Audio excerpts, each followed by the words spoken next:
Okay.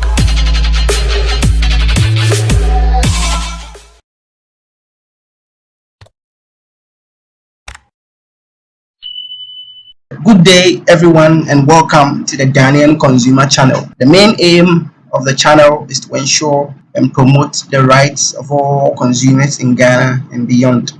Talking about consumers, you will agree with me that everyone on planet Earth here, including organizations and the government itself, is one way or the other a consumer.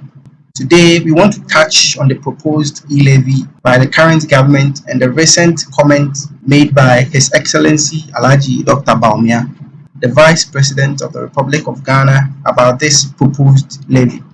Members of Parliament on the majority side, ministers, heads of MMDAs and its staff, and some sympathizers and communicators of the ruling MPP government have over the past few months been advancing various arguments in favor of the passage of the E-Levy bill. They have argued that the E-Levy, when passed, will help to cushion Ghana's budget deficit by bringing in some estimated revenue of 1.15 billion United States dollars. Some of them have even argued that the revenues from this levy will help to sustain the free SHS policy. In fact, some of the ruling government communicators and sympathizers have threatened that if Ghanaians do not give in to their demands of passing this bill, then the free SHS will be suspended. The President of the Republic, Nana Addo Dankwa Akufo-Addo, has recently reiterated the fact that Ghana cannot be developed without taxes and has therefore ostensibly appealed to Ghanaians to accept this levy. Like most Ghanaians, the Ghanaian Consumer Channel, without any exception, oppose the passage of this bill and is solidly behind the minority side of Parliament to refuse this bill no matter what form it takes.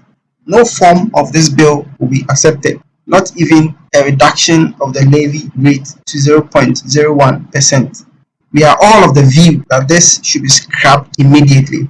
The Ghanaian Consumer Channel does not have to be a guru in economics and trade to know that the gains already made that will be eroded by this levy will far exceed the gains that it seeks to bring. Government officials seem to be carried away by the short-term cash that this levy will bring, rather than considering the long-term repercussions on startup fintech companies as well as the prices on goods and services. Does this government want to erode the gains it has already achieved in terms of the measures and projects it has undertaken in moving the country towards a cashless economy? Mr. Digital, as His Excellency Dr. Bawumia is officially called, has been able to implement some IT projects to help save the country some millions that would have otherwise been lost through corruption. All these have also motivated financial institutions to invest heavily on some of these digital products. And does this government want these investments to go down the drain in the medium to long term? That's a question for all of us to answer.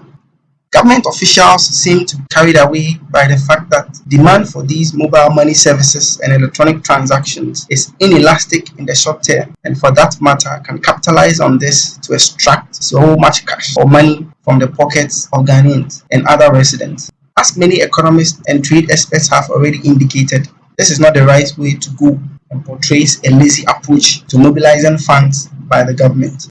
Nowadays, we all, for instance, pay our water bills through Vodafone Cash or MTN mobile money. We easily use banking applications to transfer monies and easily buy things from the comforts of our homes. All these reduce wasting productive hours at the premises of the Ghana Water Company Limited as well as banking halls. They also create some jobs for Okada riders, as goods bought online are always delivered at a fee. There is no doubt the introduction of this levy will wipe out all these benefits, thereby compounding the unemployment problem we have in Ghana. One area which has not really featured in discussions of this levy is electronic transactions through the banking system. Though not empirically proven, the Ghanaian Consumer Channel can state that more than 98% of all medium to large companies do not deal with cash transactions. A customer of a company in most cases will do a bank transfer from his or her bank account to a supplier's account for the payment of goods and services. As an example, let's say a customer wants to transfer an amount of 3 million Ghana cedis to a supplier.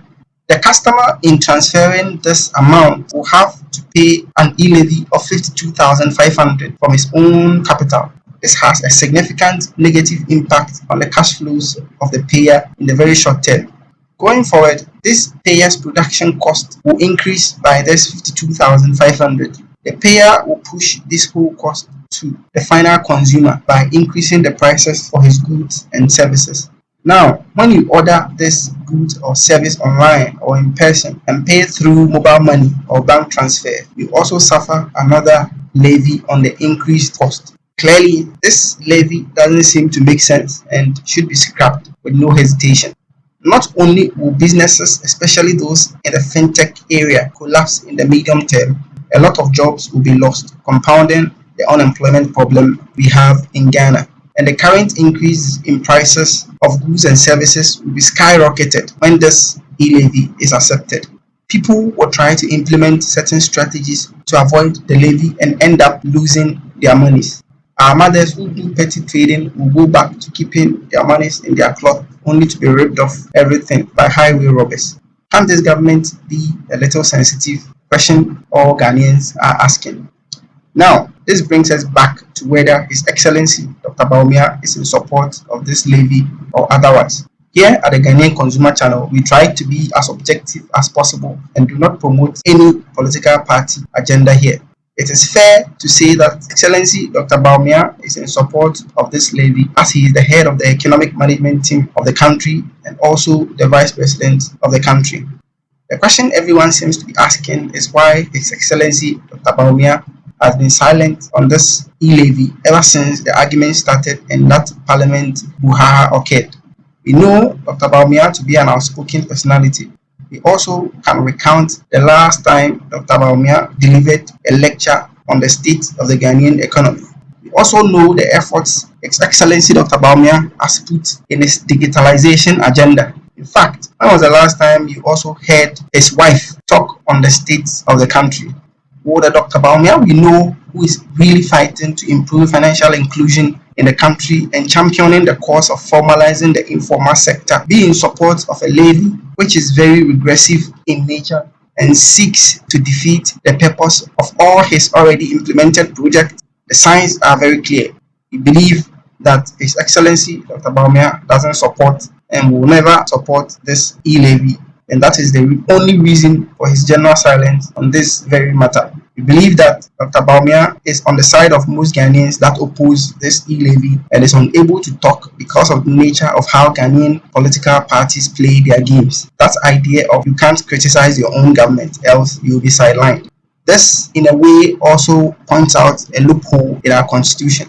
The office of the vice president has very little or no power at all. If this is the case, then we think that the office of the vice president should be scrapped. In conclusion, we believe that the president is a listening president and has heard a lot of conversations concerning this e-levy and as a matter of urgency should instruct